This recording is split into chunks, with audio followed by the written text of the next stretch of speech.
విశాఖలో ఏర్పాటయ్యే డేటా సెంటర్లకు అవసరమైన పునరుత్పాదక విద్యుత్తును అతి తక్కువ ధరకు ఇవ్వబోతున్నామని మంత్రి లోకేష్ వెల్లడించారు. కూటమి ప్రభుత్వ విధానాలు నచ్చే రాష్ట్రంలో డేటా సెంటర్ల ఏర్పాటుకు ప్రపంచ స్థాయి సంస్థలు ముందుకు వస్తున్నాయని పూణేలో జరిగిన పబ్లిక్ పాలసీ ఫెస్టివల్లో మంత్రి పేర్కొన్నారు.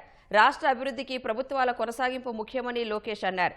సుస్థిర ప్రభుత్వాలను కొనసాగించాలని ప్రజలను కోరారు.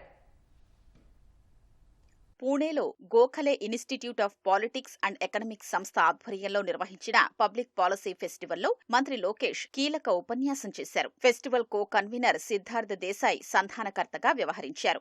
విద్యుత్ పీపీఏలు రద్దు చేయాలన్న గత వైసీపీ ప్రభుత్వ నిర్ణయం వల్ల 2019 నుంచి 24 మధ్య చాలా కంపెనీలు భయంతో పొరుగు రాష్ట్రాలకు తరలిపోయాయని గుర్తు చేశారు. రాష్ట్రంలో పెట్టుబడులు పెట్టేందుకు ఒప్పందాలు కుదుర్చుకున్న పరిశ్రమల గ్రౌండింగ్లో రాబోయే 2 ఏళ్లలో పురోగతి చూపుతామన్నారు. What makes Andhra Pradesh again very unique is our renewable energy ecosystem. So we have solar, we have wind, and we have the pump storage projects. So I can give round the clock renewable energy at a price point that the world has never seen. In terms of water, again, now Polavaram project is getting built to harness that. We're looking at a lift irrigation projects where we're going to bring all that water to different parts of not only Andhra Pradesh, we can actually deliver water to Tamil Nadu and even Karnataka. So that is the way we're looking at it. Even companies like Intel, where they're now using air-cooled systems, are very, very cost-effective solutions. So more and more cost-effective solutions are now coming about. So there will be transformation even in that sector. WhatsApp governance ద్వారా 36 శాఖలకు సంబంధించి 1000 రకాల సేవలు అందిస్తున్నామని మంత్రి లోకేష్ పేర్కొన్నారు.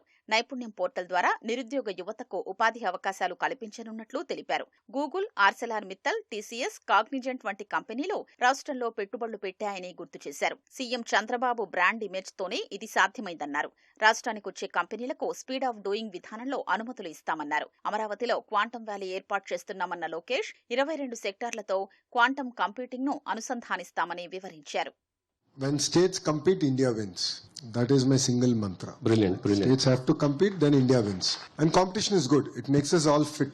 Everyone is now starting on this reform cycle, and I believe that Andhra Pradesh should be number one. But I believe it's just the beginning. I think we have to do a lot more to really deliver in spirit on the speed of doing business.